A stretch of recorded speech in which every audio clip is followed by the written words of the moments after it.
Hello friends, नमस्कार। आप सभी को नमस्कार, सभी का वेलकम इस क्लास में। You all are welcome to this class. Friends, इस फ्री लाइव क्लास में जितने स्टूडेंट्स ऑलरेडी ज्वाइन कर चुके हैं वो क्विकली कंफर्म कर देंगे आपका ऑडियो वीडियो आपको एक्सेसिबल है। So all students who have already join this class, please confirm your audio video is okay. So chat box में कंफर्म कर दीजिए। I wait for your confirmation.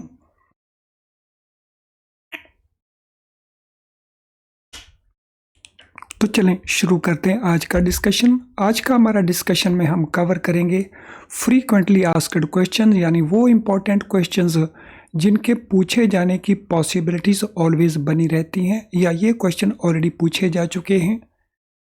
So PPB के इस मॉड्यूल ए में chapter number 2 के ये question है जिसमें हम AML से रिलेटेड यानी एंटी मनी लॉन्ड्रिंग और टेररिज्म फाइनेंसिंग से लेकर के ये एस्पेक्ट्स को डिस्कस करेंगे, जहाँ से लगातार क्वेश्चन पूछे गए हैं डिफरेंट एग्जाम्स के अंदर इन JIB। तो चले शुरू करते हैं इन इम्पोर्टेंट क्वेश्चंस को। कौन कौन से इम्पोर्टेंट क्वेश्चंस हैं? सो सबसे पहले, which of the following are associated with each other and are called components of triad. तो इनमें से कौन कौन से एक दूसरे के साथ एसोसिएटेड हैं और उनको हम ट्रायड के कंपोनेंट्स कहते हैं। सो ट्रायड क्या होता है? ऐसी तीन चीज़ें जो आपस में लिंक्ड होती हैं, सो उसको हम कहते हैं ट्रायड। तो ये ट्रायड में कंपोनेंट्स कौन कौन से हैं जो एक दूसरे से एसोसिएटेड हैं? लेट अस सी हमें गिवन इंफॉर्मेशन क्या है। Money laundering, financial crimes, terrorist financing and frauds. तो हमने इनमें से चूज करने हैं ट्रायड, यानी तीन एलिमेंट कौन कौन से बनते हैं। ऑप्शंस है हमारी 1 2 3 4 ऑल, या 1 2 3 ओनली, या 1 3 4 ओनली, या 2 3 4 ओनली। सो कंपोनेंट्स कौन कौन से हैं ट्रायड के, यानी तीन ऐसे एस्पेक्ट्स जो आपस में एक दूसरे के साथ रिलेटेड हैं। Question number 1, so what shall be the answer for question number 1? तो थोड़ा माइंड अप्लाई करिए और आंसर को प्रोवाइड करने की कोशिश करें।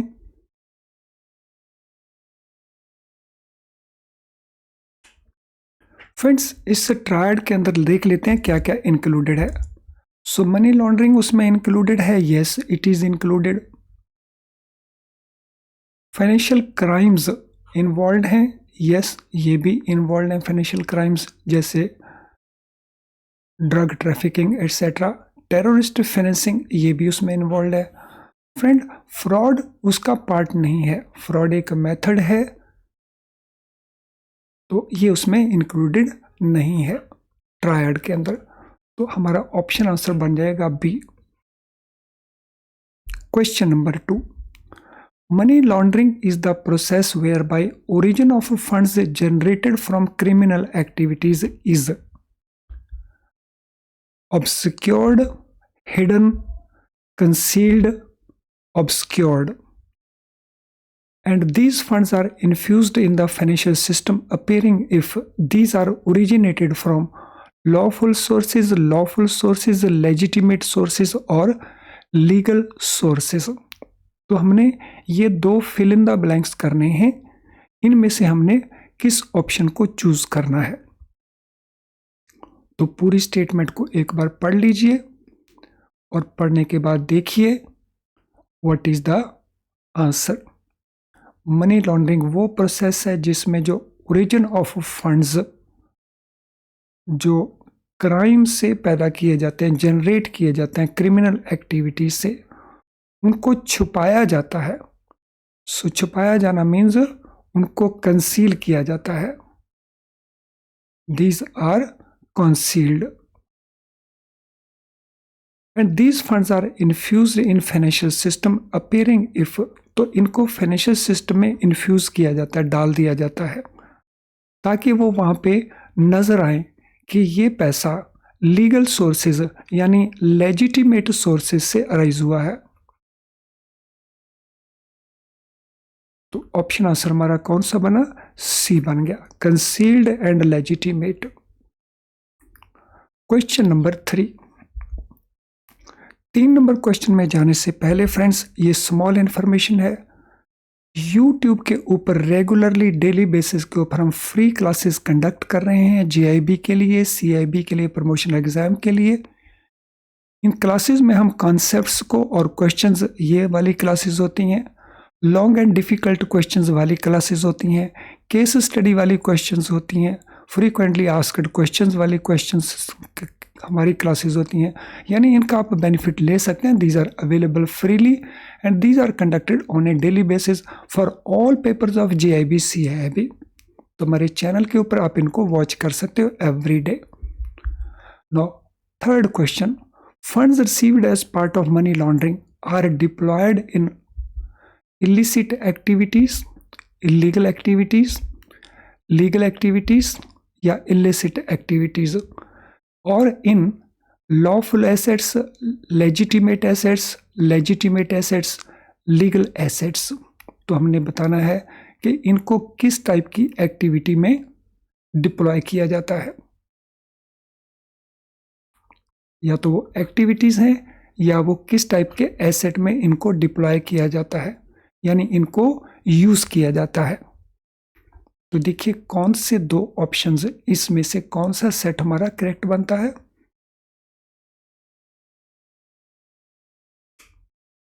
मोर एप्रोप्रिएट कौन सा है? इनको कहां डिप्लॉय किया जाता है? क्वेश्चन नंबर 3 क्या आंसर बनता है हमारा? इनको डिप्लॉय किया जाता है जो लीगल एक्टिविटीज़ हैं, लेजिटिमेट एक्टिविटीज़ हैं, या जो लीगल एसेट्स हैं, लेजिटिमेट एसेट्स हैं। तो यहाँ पे इलिसिट है वो गलत हो गया है, यहाँ पे इलीगल है वो भी गलत हो गया, यहाँ पे भी इलिसिट है वो गलत हो गया। तो ये हमारा ऑप्शन आंसर है। तो लीगल एक्टिविटीज़ हैं और लेजिटिमेट एसेट्स हैं। सो लेजिटिमेट मीन्स जो जेन्युइन लगते हैं, इलीगल नहीं लगते। सो ऑप्शन सी हमारा इसमें आंसर है। अगले क्वेश्चन के ऊपर चलते हैं। Financial crimes are closely connected with money laundering and include, जो फाइनेंशियल क्राइम्स हैं वो क्लोजली मनी लॉन्ड्रिंग के साथ एसोसिएटेड हैं, कनेक्टेड हैं, क्लोजली कनेक्टेड हैं वो। और उसमें इंक्लूड क्या है? करप्शन उसमें इंक्लूडेड है, ऐसा स्टेटमेंट में गिवन है। टैक्स इवेजन उसमें है, पॉन्जी स्कीम्स उसमें है। सो पॉन्जी स्कीम्स लोगों को बेवकूफ़ बनाने वाली स्कीम्स जो होती हैं तो वो हैं। तो ये स्टेटमेंट्स हैं। तो अब हमने ऑप्शन देखनी है, ऑल द 3 या ओनली 1 एंड 2 या ओनली 1 एंड 3 या ओनली 2 एंड 3। तो financial crimes are closely connected with money laundering, और फाइनेंशियल क्राइम्स में इनमें से कौन कौन से इंक्लूड होते हैं? तो ये हमने क्वेश्चन का आंसर देना क्वेश्चन नंबर 4 के लिए।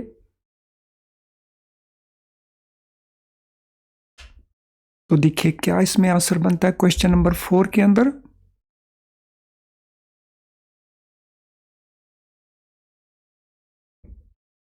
तो चलिए देखते हैं कौन कौन सी हैं। फाइनेंशियल क्राइम्स के अंदर करप्शन का जो पैसा है वो इंक्लूडेड है। फाइनेंशियल क्राइम्स के अंदर करप्शन से पैसा जनरेट करना, टैक्स की चोरी करना, इवेड करना टैक्स को, वो भी फाइनेंशियल क्राइम्स में है। पॉन्जी स्कीम्स, तो ये भी फाइनेंशियल क्राइम्स में है। तो ऐसी डिपॉजिट स्कीम जहाँ पे लोगों को बेवकूफ़ बनाया जाता है, लोगों के साथ फ्रॉड किया जाता है, तो वो भी फाइनेंशियल क्राइम्स का पार्ट है। तो that mean our option answer बन जाएगा ए इन दिस केस। अगले क्वेश्चन के ऊपर चलते हैं।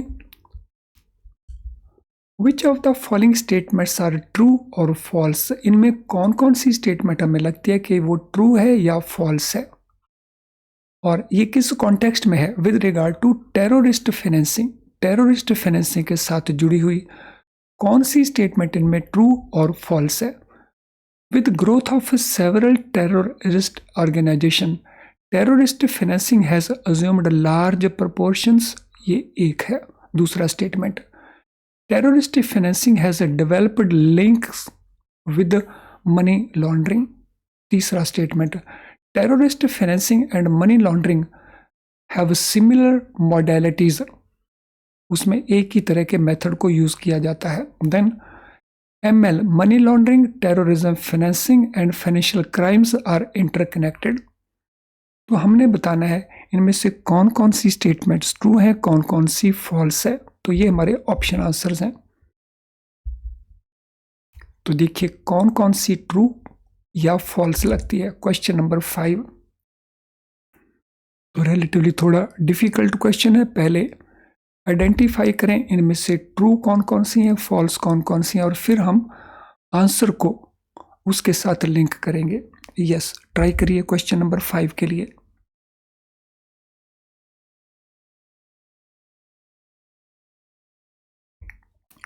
जब आप ट्राई करते हैं तो माइंड एप्लीकेशन होता है। माइंड एप्लीकेशन से आपकी इम्प्रूवमेंट होती है अंडरस्टैंडिंग की, फिर आप उसको देर तक याद रख सकते हैं और रिवीजन के समय तो वो बहुत काम आता है हमारे।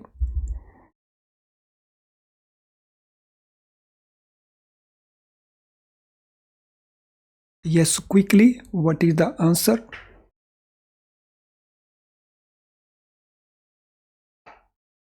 तो चलिए देख लेते हैं कौन कौन सी स्टेटमेंट्स इसमें ट्रू हैं, और ये सारी हमने देखनी है टेररिस्ट फाइनेंसिंग के कॉन्टेक्स्ट में। With growth of several terrorist organisation, पूरी दुनिया में बहुत सारे टेररिस्ट ऑर्गेनाइजेशन हो चुके हैं। Terrorist financing has assumed large proportion, ये एक बहुत बड़ा इशू बन चुका है। तो yes, this is correct. Terrorist financing has developed linkage with money laundering, yes, ये भी सही है। सो मनी लॉन्ड्रिंग में जो मॉडलिटीज यूज की जाती हैं वो टेररिस्ट फाइनेंसिंग में भी यूज होती हैं। Terrorist financing and money laundering are similar modalities are used, ये भी करेक्ट है। तो दोनों के अंदर जो पैसा जनरेट किया जाता है एक ही तरह से उसको जनरेट किया जाता है। Money laundering, terrorist financing and financial crimes ये इंटरकनेक्टेड हैं। यस, ये उस ट्रायड का पार्ट है जिसकी बात हमने क्वेश्चन नंबर 1 के अंदर की थी। ये उस ट्रायड के 3 पार्ट्स हैं, तो ये इंटरकनेक्टेड हैं आपस में। तो मीन्स ये सारी स्टेटमेंट करेक्ट है, और इसको अगर देखते हैं तो फिर हमारा ये आंसर करेक्ट बन रहा है। ऑप्शन सी हमारा आंसर बनता है। Question number 6, organised crime groups and professional money launderers together form a network that propagates unlawful operations, illegal enterprise, criminal activities, illicit schemes, and launders the funds generated from such activities. जो organised crime groups हैं world over हैं ये, और जो professional money लॉन्डरर्स हैं जो यही काम करते हैं कि मनी लॉन्ड्रिंग कैसे किया जाए, तो उन्होंने एक नेटवर्क क्रिएट किया हुआ है, और उसमें वो क्या प्रोपेगेट करते हैं, अनलॉफुल ऑपरेशंस को प्रोपेगेट करते हैं, मींस बढ़ावा देते हैं, या इलिसिट एंटरप्राइज को बढ़ावा देते हैं, या क्रिमिनल एक्टिविटीज़ को बढ़ावा देते हैं, या इलिसिट स्कीम्स को बढ़ावा देते हैं, और फिर वो फंड्स को लॉन्डर करते हैं जो सच एक्टिविटी से वो क्रिएट रहता है। तो यहाँ पे हम किसकी बात कर रहे हैं? Question number 6। So what is our answer? वैसे इसका क्लू हमें क्वेश्चन में से भी मिल रहा है थोड़ा। तो अगर यहाँ पे वो एक्टिविटीज़ की बात कर रहा है तो हम एक्टिविटीज़ वालों को एक बार पकड़ के देख सकते हैं।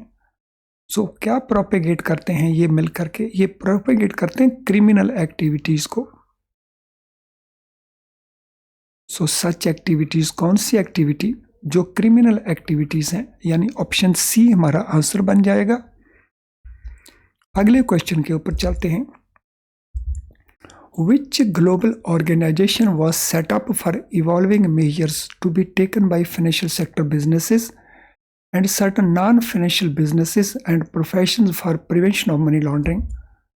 तो क्वेश्चन है, हमने बताना है वो कौन सा ग्लोबल ऑर्गेनाइजेशन है जिसको सेटअप किया गया था, किस पर्पस के लिए? ऐसे मेथड ढूंढने के लिए, ऐसे स्टेप्स इनिशिएट करने के लिए फाइनेंशियल सेक्टर बिजनेस के द्वारा वो एक्शंस लिए जाएं, या जो नॉन फाइनेंशियल बिजनेस हैं उनके द्वारा, या प्रोफेशंस के द्वारा, ताकि मनी लॉन्ड्रिंग को प्रिवेंट किया जा सके।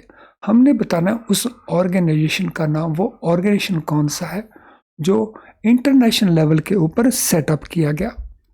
तो ये है इंटरनेशनल एंटी करप्शन एजेंसी, ये है एंटी मनी लॉन्ड्रिंग काउंसिल, ये है फाइनेंशियल एक्शन टास्क फोर्स, ये है ग्लोबल फाइनेंशियल इंटेग्रिटी ब्यूरो। तो कौन सा वो इंटरनेशनल ग्लोबल ऑर्गेनाइजेशन है जो इस पर्पस के लिए सेटअप किया गया। क्वेश्चन नंबर 7, क्या आंसर बनता है क्वेश्चन नंबर 7 के लिए?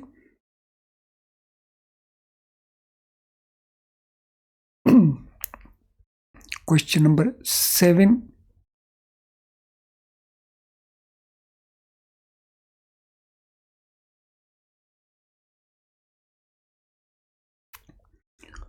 फिर चैप्टर नंबर 2 में जब आप इन क्वेश्चंस को देखोगे, इन फ्रीक्वेंटली आस्क्ड क्वेश्चंस को जब आप अटेम्प्ट करोगे और उसके बाद आप इस लेसन को बुक में से पढ़ोगे या वीडियो लेसन से वॉच करोगे, तो फिर वहाँ आपकी अंडरस्टैंडिंग बहुत इंप्रूव हो जाएगी। आपको लगेगा कि हर चीज़ आपको बहुत आसानी से आ रही है। फ्रेंड, ये है FATF, financial action task force. So ये एक ग्लोबल संस्था है जो प्राइमरली सजेस्ट करती है कि फाइनेंशियल सेक्टर बिजनेसेस या नॉन फाइनेंशियल सेक्टर बिजनेस या प्रोफेशंस को मनी लॉन्ड्रिंग से बचने के लिए क्या क्या स्टेप्स लेने चाहिए। तो चलिए अब हम चलते हैं अगले क्वेश्चन के ऊपर। FATF, that is Financial Action Task Force, issued certain recommendations which serve as anti-money laundering and combating financing of terrorism। तो इन्होंने कुछ रिकमेंडेशंस दी FATF ने, और ये एंटी मनी लॉन्ड्रिंग को रिलेटेड है और कम्बैटिंग फाइनेंसिंग ऑफ टेररिज्म को है। तो इनको हम किस नाम से जानते हैं? तो they are known as FATF guidelines. इनको हम जानते हैं FATF प्रोटोकॉल्स या FATF स्टैंडर्ड्स 2012 या FATF डायरेक्टिव्स। तो इनको हम क्या कहते हैं, किस नाम से हैं ये recommendations? So what is the name of those recommendations? What is the title of those recommendations? Question number 8, क्या आंसर बनता है क्वेश्चन नंबर 8 के लिए?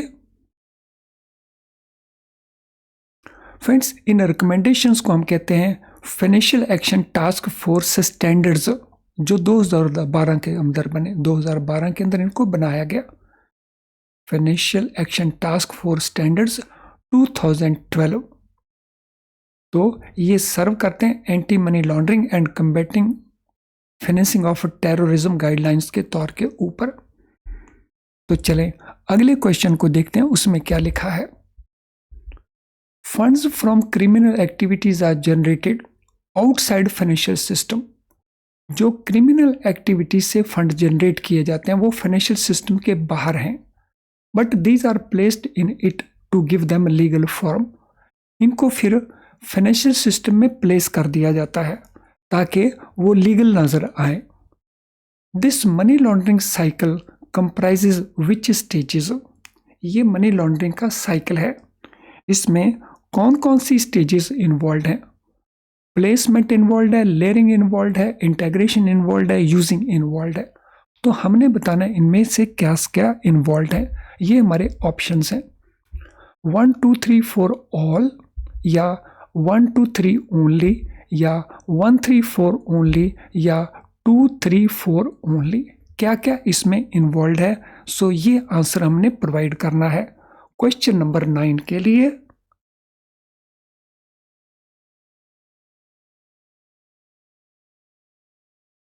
सो what is the answer? Question को केयरफुली रीड करें, ऑप्शन को केयरफुली देखें और फिर आंसर प्रोवाइड करें। चूज करें कौन सा आंसर हमारा, कौन सा ऑप्शन हमारा करेक्ट आंसर बनता है। Question number 9। तो चलिए देखते हैं इनमें से इस प्रोसेस में क्या क्या है, मनी लॉन्ड्रिंग के साइकिल में क्या क्या इन्वॉल्व है, कौन कौन सी स्टेजेस हैं। So placement, this is correct. Layering, this also is correct. Integration is also correct. Using, it is not correct. दो यूजिंग है वो टेररिस्ट फाइनेंसिंग का कंपोनेंट है, वो मनी लॉन्ड्रिंग का कंपोनेंट नहीं है। तो हमारा 1 2 3 ऑप्शन करेक्ट बना, means option B is the right answer.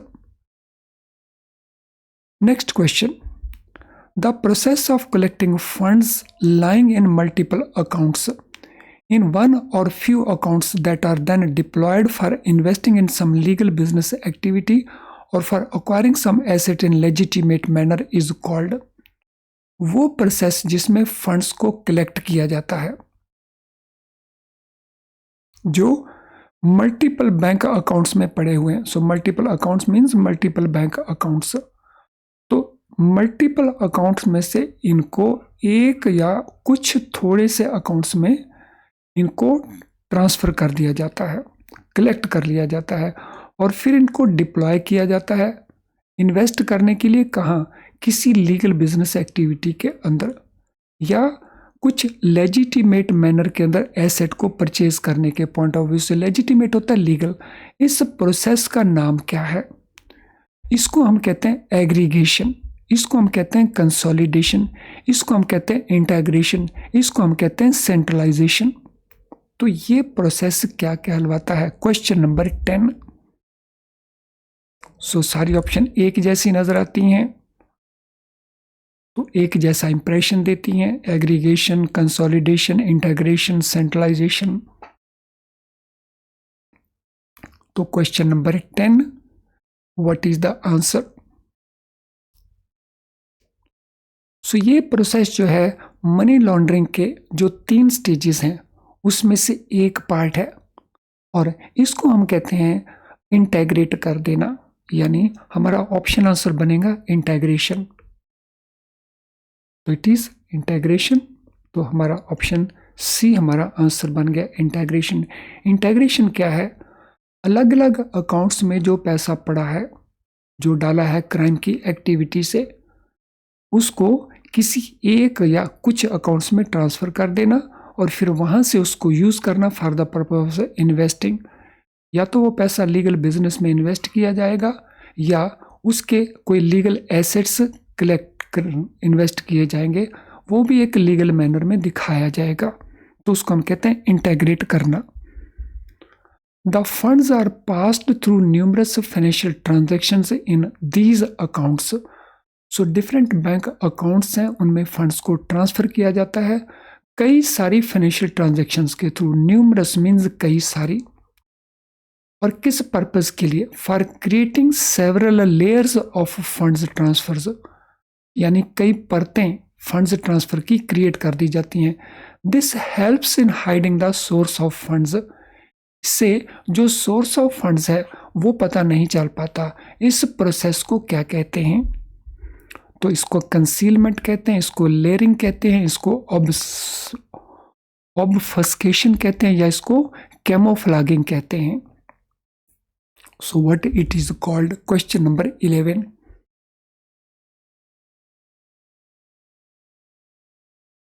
तो इसको क्या कहा जाएगा? क्वेश्चन नंबर 11 है तो क्या कहेंगे इसको?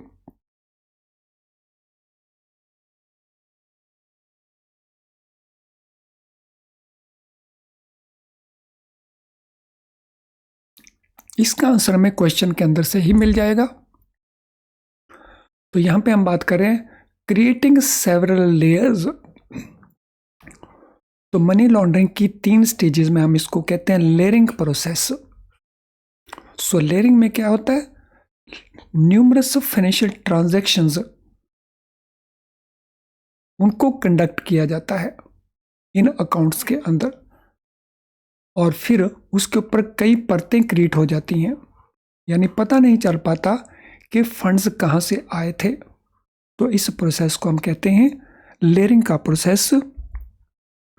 The funds from criminal activities are introduced into financial system.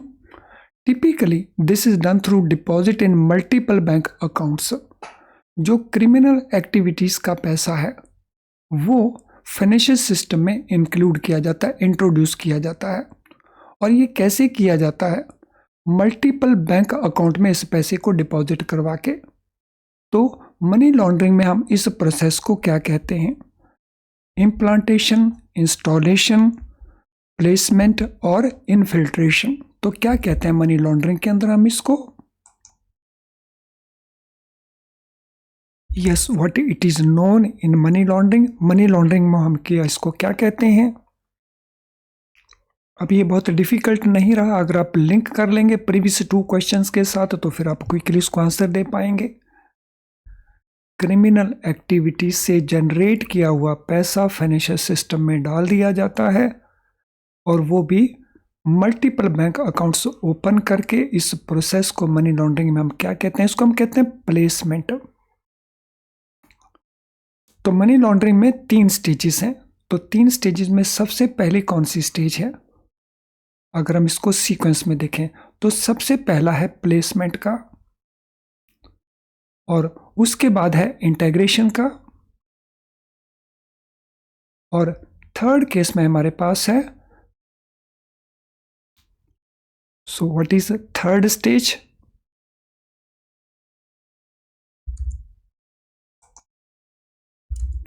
Sorry, पहली स्टेज हमारी है प्लेसमेंट, दूसरी है लेयरिंग और तीसरी स्टेज है हमारी इंटीग्रेशन। तो इनका जो सीक्वेंस है PLI। चलिए अगले क्वेश्चन को कवर करते हैं। Let us go to next question. अगले क्वेश्चन में जाने से पहले this is important information for you friends. Free live class जो इस समय आप YouTube के ऊपर वॉच कर रहे हैं, is it enough to pass the exam? ये क्वेश्चन अक्सर बहुत सारे स्टूडेंट्स पूछते हैं और इसका आंसर है no, it is not enough. लेकिन ये बहुत यूज़फुल है आपके स्कोर को इम्प्रूव करने के लिए, मार्क्स को इम्प्रूव करने के लिए, इंक्रीज करने के लिए ये क्लास बहुत यूज़फुल है। सो इसको मिस नहीं करना है। लेकिन पास होने के लिए आपको साथ में फुल सिलेबस को कवर करना चाहिए, और फुल सिलेबस को अगर आप कवर कर रहे हैं IIBF की बुक्स को यूज़ करके, तो उनकी जो लिमिटेशन है वो भी हमें पता होनी चाहिए। तो क्या क्या लिमिटेशन है? पहली, इन बुक्स में जो कुछ लिखा गया है, जैसे लिखा गया, उसको आपको डिफ़िकल्ट लगता है अंडरस्टैंड करने में, इसीलिए आप उसको बार बार पढ़ते हैं, फिर भूल जाते हैं, फिर पढ़ते हैं। As a result you have to spend a lot of time, और इन दोनों के चलते आप पूरे सिलेबस को कवर नहीं कर पाते। और क्या क्या लिमिटेशंस हैं? इन बुक्स के अंदर आपको क्वेश्चंस तो मिलेंगे प्रैक्टिस के लिए at end of every chapter, लेकिन वहाँ बहुत थोड़े क्वेश्चन मिलेंगे आपको, जिससे आपकी प्रॉपर प्रैक्टिस नहीं हो पाती। एंड देन केस स्टडीज तो ऑलमोस्ट इन बुक्स में आपको मिलेंगी नहीं, मिलेंगी तो बहुत कहीं कहीं मिलेंगी। और केस स्टडी हमारे एग्जाम में एक इम्पॉर्टेंट एलिमेंट है, बिकॉज अगर हम केस स्टडीज छोड़ आते हैं पेपर के अंदर तो ये लेकर के चलें कि हमारा पास होना लगभग नामुमकिन है, और इन सभी के चलते हम बार बार पेपर में अपीयर होते हैं, क्वालिफाइंग मार्क्स को नहीं ले पाते। अब ऑल्टरनेटिव हमारे पास इनके लिए क्या है? तो ऑल्टरनेटिव है हमारे best quality very low priced video lessons. इन वीडियो लेसन्स में जब हम कॉन्सेप्ट को एक्सप्लेन करते हैं तो बहुत सिंपल करके, बहुत आसान करके एक्सप्लेन करते हैं, जिससे आप कॉन्सेप्ट को अच्छे से आप अंडरस्टैंड कर जाते हैं। देन क्योंकि आप आसानी से अंडरस्टैंड कर लेते हैं तो आपका लॉट ऑफ टाइम सेव हो जाता है, और इन दोनों के चलते आपकी अंडरस्टैंडिंग क्विकली हो गई और आपका टाइम सेव हो गया, तो आप पूरे सिलेबस को कवर कर पाते हैं, जो कि एक बेसिक रिक्वायरमेंट है इस एग्जाम को पास करने के लिए। हमारे क्वेश्चन बैंक के अंदर आपको बहुत सारे मल्टीपल चॉइस क्वेश्चंस मिलेंगे, तो जिससे आपकी प्रॉपर प्रैक्टिस हो जाएगी। हमारे केस स्टडी पैकेज के अंदर तो आपको बहुत सारी केस स्टडीज मिल जाती हैं विद सॉल्यूशंस, तो आपका ये प्रॉब्लम भी सॉल्व हो जाएगा। तो जब इतना कुछ आसानी से अवेलेबल है, वो भी बहुत लो प्राइस के ऊपर, बगैर क्वालिटी कंप्रोमाइज के, तो why not to go for this.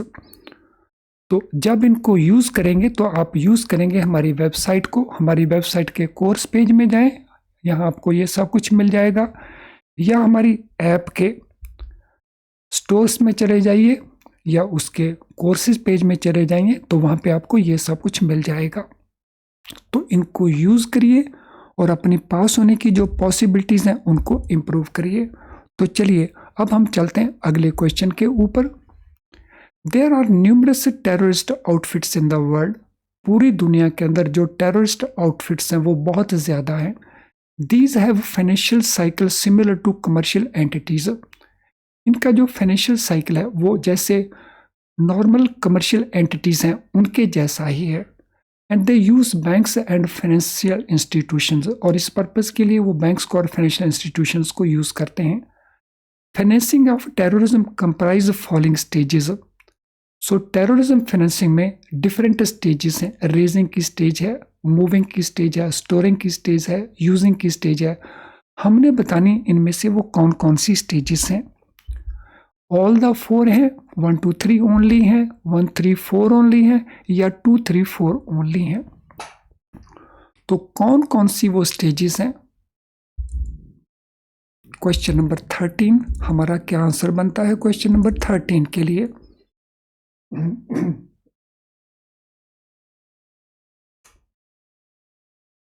Question number 13, what is the answer?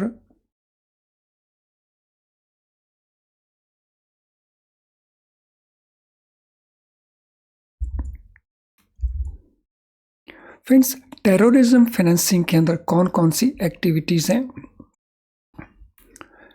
Raising है, फंड्स को रेज करना, फंड्स को मूव करना, फंड्स को स्टोर करना और फिर फंड्स को यूज़ करना। ये सारी की सारी स्टेजेस हैं टेररिस्ट फाइनेंसिंग के अंदर।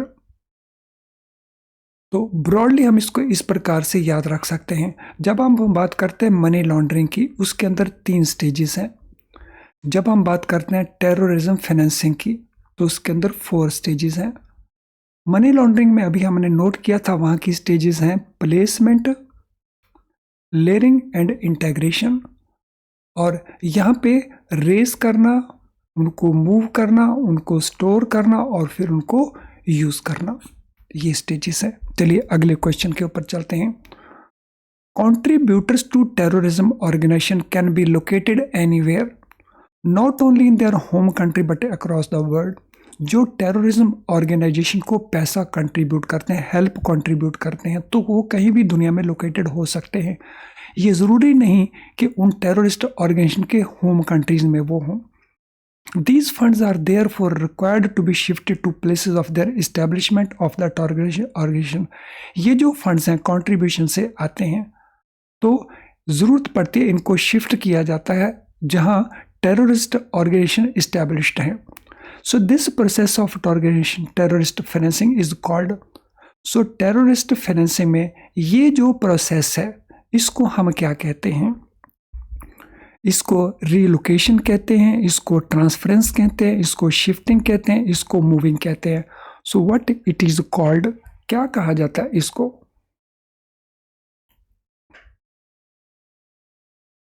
सो इट इज कॉल्ड व्हाट। तो इस प्रोसेस को कहा जाता है जो मूव करने का कंसेप्ट है। So it is known as moving. तो फंड्स को मूव करना, तो फंड्स को कहाँ मूव किया जाता है, जहां टेररिस्ट ऑर्गेनाइजेशन का इस्टेब्लिशमेंट है उस कंट्री के अंदर। नेक्स्ट क्वेश्चन,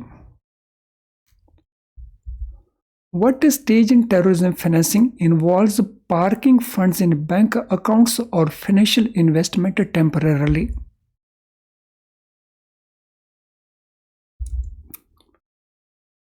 इसको हम कहते हैं रेजिंग, इसको हम कहते हैं मूविंग, इसको हम कहते हैं स्टोरिंग, या इसको हम कहते हैं यूजिंग।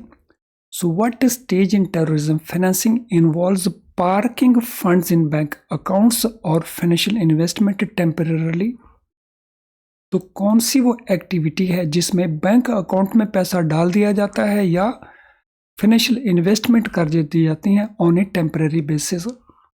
तो उसको हम रेजिंग कहते हैं, मूविंग कहते हैं, स्टोरिंग कहते हैं या यूजिंग कहते हैं। What it is called. Question number 15 क्या आंसर बनता है। तो ये इनमें से कौन सी एक्टिविटी है। सो इस एक्टिविटी को हम कहते हैं स्टोरिंग करना, पैसे को स्टोर करना।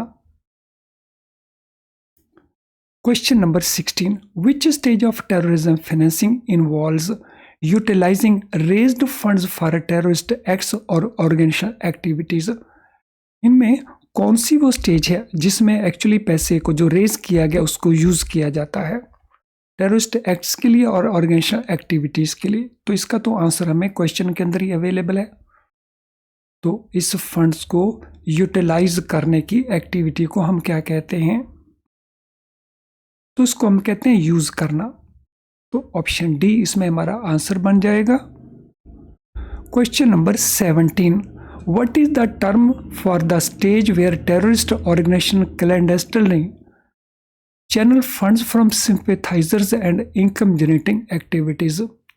तो कौन सी टर्म हम यूज करते हैं उस स्टेज के लिए जहां टेररिस्ट ऑर्गेनाइजेशन क्लैंडेस्टिनली चैनल करते हैं फंड्स को सिंपैथाइजर्स से एंड इनकम जनरेटिंग एक्टिविटी से? तो उस पार्ट को हम क्या कहते हैं? रेजिंग, मूविंग, स्टोरिंग या यूजिंग? तो this stage is known as जहां टेररिस्ट ऑर्गेनाइजेशन इलीगल तरीके से फंड से चैनल करते हैं सिंपैथाइजर से और इनकम जनरेटिंग एक्टिविटी से। सो टेररिज्म फाइनेंसिंग में हम इसको क्या कहते हैं? टेररिज्म फाइनेंसिंग में हम इसको कहते हैं फंड्स को रेज करना। तो this is known as raising. तो रेजिंग हमारा सबसे पहला स्टेज हो गया, फंड्स को रेज करना डिफरेंट सोर्सेस से, फिर उन फंड्स को स्टोर कर देना, ये हमारी सेकंड सिचुएशन आ गई। फिर उनको मूव कर देना जहां टेररिस्ट ऑर्गेनाइजेशन के हेडक्वार्टर्स हैं उन लोकेशंस के ऊपर, और फिर फाइनली उनको यूज करना। तो ये जो 4 स्टेजेस हैं तो ये इनके मुताबिक इनका सीक्वेंस है। चलिए अगले क्वेश्चन के ऊपर चलते हैं। Main objective of measures for prevention of money laundering are? Money laundering को प्रिवेंट करने के लिए जो मेन ऑब्जेक्टिव्स हैं उसके मेजर जो हम लेते हैं उनके मेन ऑब्जेक्टिव्स क्या हैं? To prevent criminal elements from using financial system for money laundering activities, to prevent spread of criminal activities in the society, to safeguard economy from financial crimes, to prevent terrorist from gaining access to financial resources. तो हमने इनके जो main sources हैं वो बताने हैं, main objectives बताने हैं। तो ये हमारे ऑप्शन आंसर्स हैं 1 2 3 4 ऑल, 1 2 3 ओनली, या 1 3 4 ओनली, या 2 3 4 ओनली। तो हमने बताना है मेन ऑब्जेक्टिव्स क्या हैं उन स्टेप्स के जो प्रिवेंशन ऑफ मनी लॉन्ड्रिंग के लिए लिए जाते हैं। What is purpose, what is objective of those steps? So सभी ऑप्शंस को केयरफुली रीड करें और फिर आंसर देने की कोशिश करें।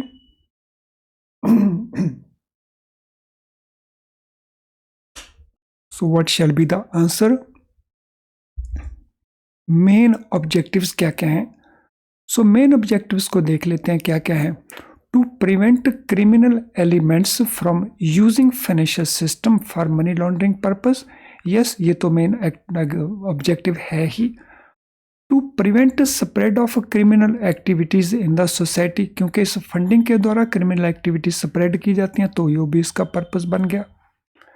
To safeguard economy from financial crimes, yes ये भी उसका, जैसे टैक्स इवेजन है, जैसे भ्रष्टाचार है, उनसे बचाने के। To prevent terrorist from gaining access to financial resources, so terrorist को पैसा ना मिले तो फाइनेंशियल रिसोर्सेज उनको अवेलेबल ना हो, तो ये भी उसका एक ऑब्जेक्टिव है, यानी हमारा ऑप्शन आंसर बन जाएगा ए। Prevention of Money Laundering Act 2002 PMLA was enacted in India based on recommendations of from which entity? जो PML एक्ट एनेक्ट किया गया इंडिया के अंदर 2002 के अंदर, उसके पीछे किस एंटिटी की रिकमेंडेशंस थी? तो ये यूनाइटेड नेशंस की रिकमेंडेशंस थी, ये FATF की रिकमेंडेशन थी, ये वर्ल्ड बैंक की रिकमेंडेशन थी, या IMF की रिकमेंडेशंस थी? IMF international monetary fund, FATF financial action task force. तो इनमें से किसकी ये रिकमेंडेशंस थी कि इंडिया में पीएमएल एक्ट को एनेक्ट किया गया, बनाया गया? Question number 19। So what is answer for question number 19? क्या आंसर बनता है क्वेश्चन नंबर 19 के लिए? तो किसकी वो रिकमेंडेशंस थी? वो रिकमेंडेशंस थी FATF की, फाइनेंशियल एक्शन टास्क फोर्स की। और ये स्पेसिफिकली इंडिया के लिए नहीं थी, ये रिकमेंडेशंस पूरे वर्ल्ड के लिए थी, सभी कंट्रीज के लिए थी। What are entities in the financial sector and designated business in the non-financial sector called under PML Act? PML Act में उन फाइनेंशियल सेक्टर एंटिटीज को या उन डेजिग्नेटेड बिजनेसेस को जो नॉन फाइनेंशियल सेक्टर में काम कर रहे हैं उनको हम क्या कहते हैं? उन एंटिटीज को हम क्या कहते हैं जो फाइनेंशियल सेक्टर में भी हैं, जो नॉन फाइनेंशियल सेक्टर में भी हैं? तो पीएमएल एक्ट में हम उनको क्या कहते हैं? उनको हम कहते हैं मॉनिटरिंग एंटिटीज, उनको हम कहते हैं रेगुलेटेड एंटिटीज, उनको हम कहते हैं रिपोर्टिंग एंटिटीज, उनको हम कहते हैं सुपरवाइज्ड एंटिटीज। तो क्या कहा जाता है उन एंटिटीज को? Monitoring entities, regulated entities, reporting entities या supervised entities, what they are known as. PML act के अंदर उनको हम किस नाम से पुकारते हैं? तो they are known as reporting entities. So जैसे बैंक्स हैं, इंश्योरेंस कंपनीज हैं, हाउसिंग फाइनेंस कंपनीज हैं, नॉन बैंक फाइनेंस कंपनीज हैं एंड सो ऑन। तो they are known as reporting entities under PML act. Question number 21। Which institution is responsible for receiving information about a financial transaction under PML Act? India के अंदर वो कौन सी संस्था है जो receive करती है information of a financial transaction under PML act?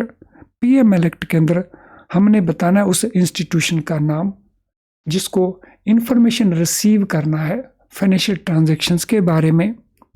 तो ये है फाइनेंशियल इन्वेस्टिगेशन यूनिट इंडिया, तो ये है फाइनेंशियल इंटेलिजेंस एजेंसी इंडिया, ये है फाइनेंशियल इंटेलिजेंस यूनिट इंडिया, ये है financial crimes investigation India.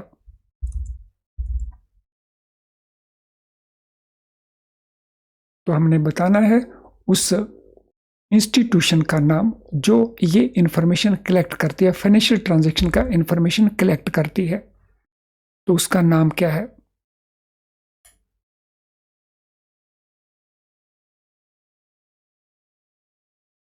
So what is name of that agency? What is name of that institution?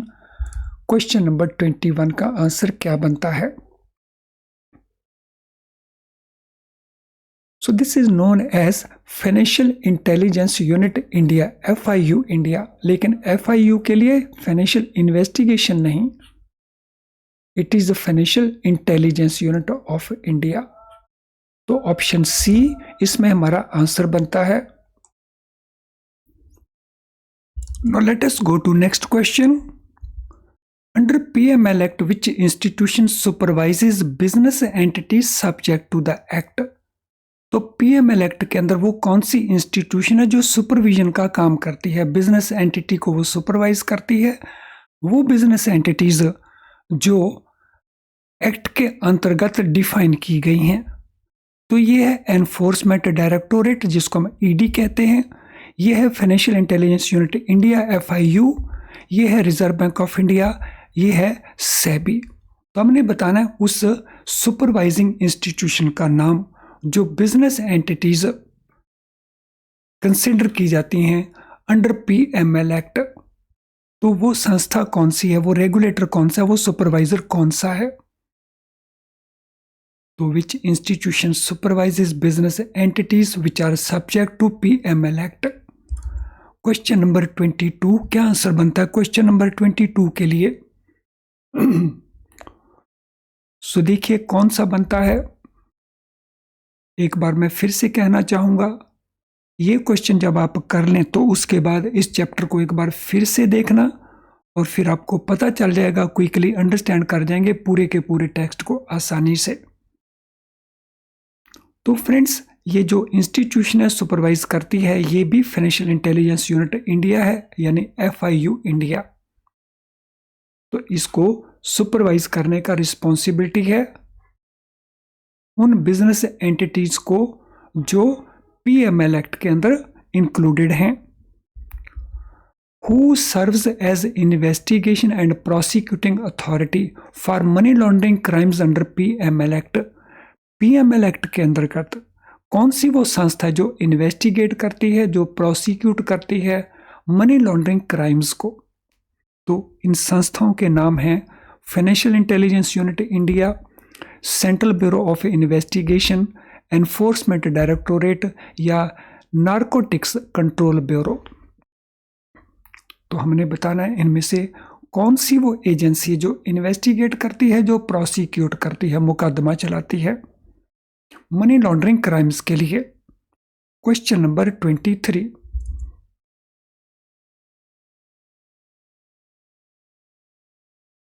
What is answer to question number 23? देखिए क्या answer बनता है इस question के लिए। कौन सी वो एजेंसी है, कौन सा वो ऑर्गेनाइजेशन है? फ्रेंड्स, ये ऑर्गेनाइजेशन है एनफोर्समेंट डायरेक्टोरेट, ED हम जिसको कहते हैं। तो ऑप्शन सी हमारा आंसर है। Next question, the powers of ED include. जो ED की पावर्स हैं उसमें क्या क्या इंक्लूडेड है? इन्वेस्टिगेशन इंक्लूडेड है, प्रोसिक्यूशन इंक्लूडेड है, ट्रैकिंग इंक्लूडेड है, attaching assets relating to money laundering included है। हमने बताना है इनमें से कौन कौन सा इंक्लूडेड है। 1 2 3 4 सारे के सारे इंक्लूडेड हैं, 1 2 3 ओनली इंक्लूडेड हैं, या 1 3 4 ओनली इंक्लूडेड हैं, या 2 3 4 इंक्लूडेड हैं। तो क्वेश्चन नंबर 24 के लिए हमारा आंसर क्या बनता है? इन्वेस्टिगेशन और प्रोसिक्यूटिंग तो ऑलरेडी हम यहाँ पे देख ही चुके हैं इस क्वेश्चन के अंदर, तो ये तो दोनों हो गए ऑटोमेटिकली। अब चूज हमने केवल इनमें से करना है। इनमें से कौन कौन से हैं? दोनों ही हैं, या दोनों में से कोई एक है, या दोनों में से कोई भी नहीं। सो ED की पावर्स में इन्वेस्टिगेशन करना है, ये करेक्ट है। प्रोसिक्यूट करना मीन्स मुकदमा चलाना है, ये भी करेक्ट है। ट्रैक करना है, तो ट्रैक भी करना है, और एसेट को अटैच भी करना है जो मनी लॉन्ड्रिंग से रिलेटेड है। यानी ऑल द 4 एक्टिविटीज, ये सारी पावर्स ED के पास हैं। तो ऑप्शन ए हमारा करेक्ट आंसर बनता है। Question number 25। क्वेश्चन नंबर 25 में जाने से पहले सम इंपॉर्टेंट इंफॉर्मेशन। फ्रेंड्स, आज के सेशन से रिलेटेड अगर आपका कोई भी क्वेश्चन है तो इस वीडियो के कमेंट बॉक्स में आप अपने क्वेश्चन को टाइप कर सकते हो। इस वीडियो का जो कमेंट बॉक्स है इस पर्पस के लिए आप यूज कर सकते हैं।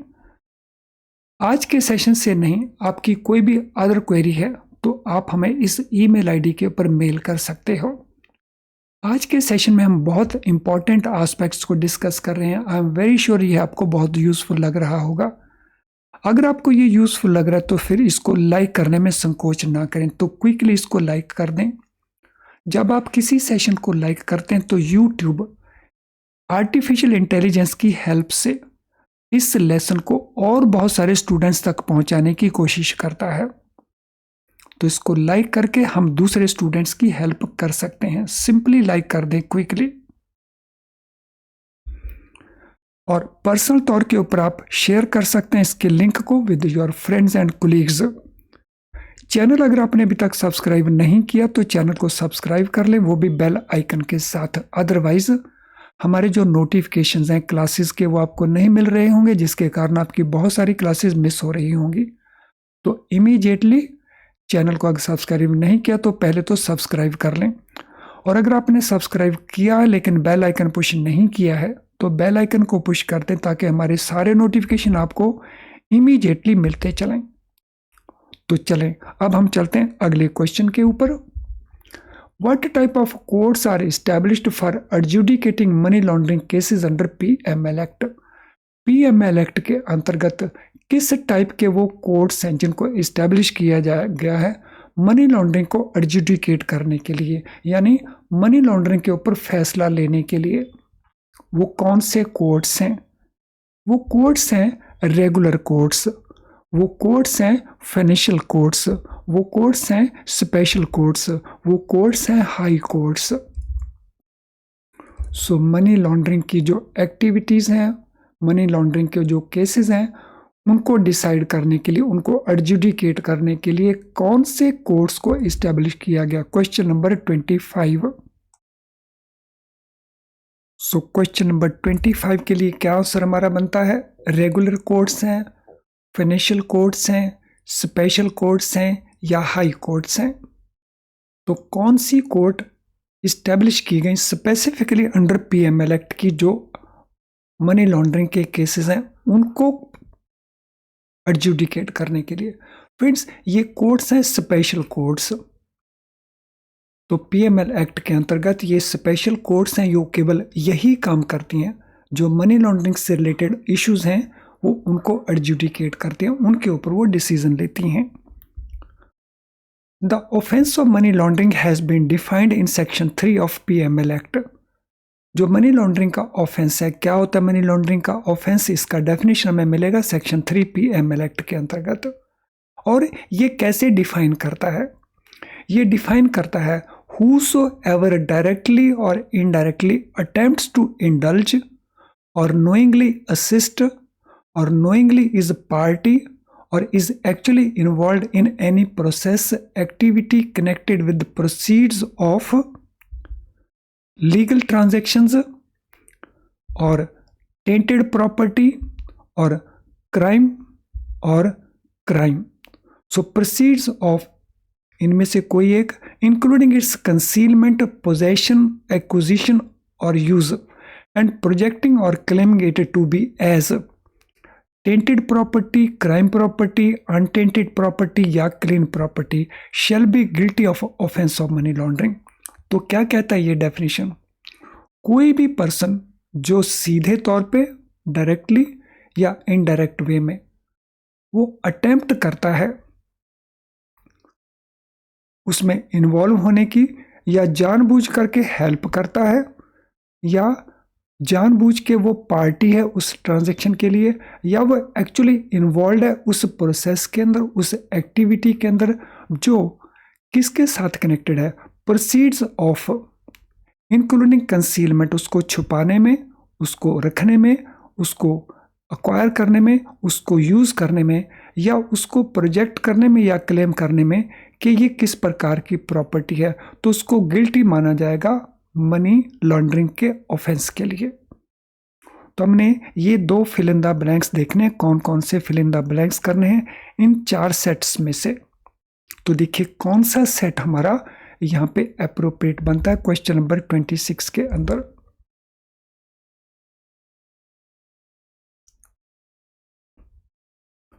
सो प्रोसीड्स ऑफ क्राइम, क्राइम की प्रोसीड्स, और उसको फिर क्लेम किया जाता है कि ये प्रॉपर्टी तो लीगल है, जिसको हम कहते हैं अनटेंटेड प्रॉपर्टी। तो हमारे पास यहाँ पे आ गया क्राइम, प्रोसीड्स ऑफ क्राइम, और यहाँ पे आ गया हमारे पास अनटेंटेड प्रॉपर्टी। तो अनटेंटेड मीन्स जिसके ऊपर किसी प्रकार का कोई दाग नहीं है, जो कि लीगल है। तो ऑप्शन सी इसमें हमारा आंसर बन जाएगा क्वेश्चन नंबर 26 के लिए। अगले क्वेश्चन के ऊपर चलते हैं।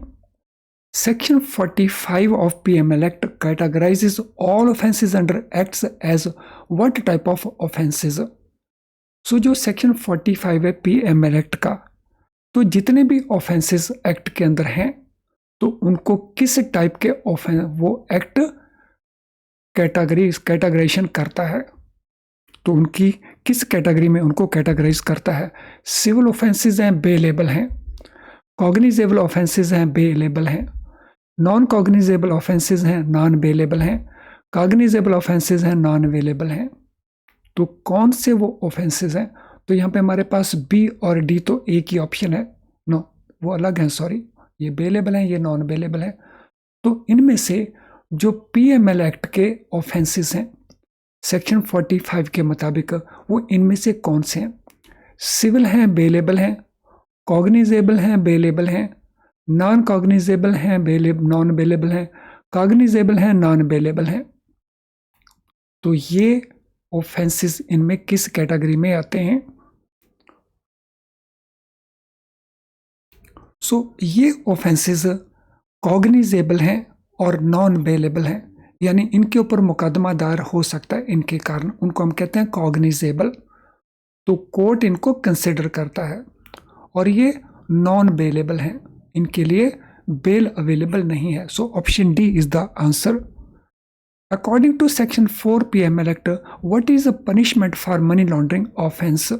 मनी लॉन्ड्रिंग ऑफेंस के लिए पनिशमेंट क्या है according to section 4 of PML act? तो देखें हमारे ऑप्शंस क्या क्या है। Fine only, 5 year imprisonment, 3 years imprisonment, 7 year imprisonment, life imprisonment. तो पनिशमेंट क्या है मनी लॉन्ड्रिंग ऑफेंसेस के लिए? According to section 4 of PML act, what is the punishment for money laundering? So money laundering के लिए इम्प्रिजनमेंट है, और imprisonment कितनी है? कम से कम 3 साल की, तो minimum 3 years and maximum 7 years। तो ये इम्प्रिजनमेंट है मनी लॉन्ड्रिंग सेक्शन 4 के मुताबिक। तो ऑप्शन सी हमारा आंसर इसमें बनता है। Next question, in cases connected with offences under narcotics, drug and psychotropic sustenance act, what is maximum imprisonment term? तो अगर हम PML एक्ट की बात ना करें, हम इस एक्ट की बात करें, तो जो ऑफेंसेस इस एक्ट के अंतर्गत आते हैं तो उनमें मैक्सिमम इम्प्रिजनमेंट टर्म कितना है? 5 years का है, 7 years का है, 10 years का है, या 15 years का है? Question number 29।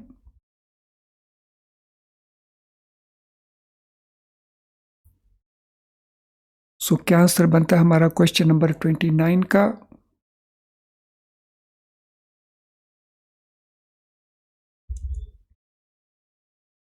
Cases connected with narcotics, drug and psychotropic substances act, maximum imprisonment term उसमें कितनी है?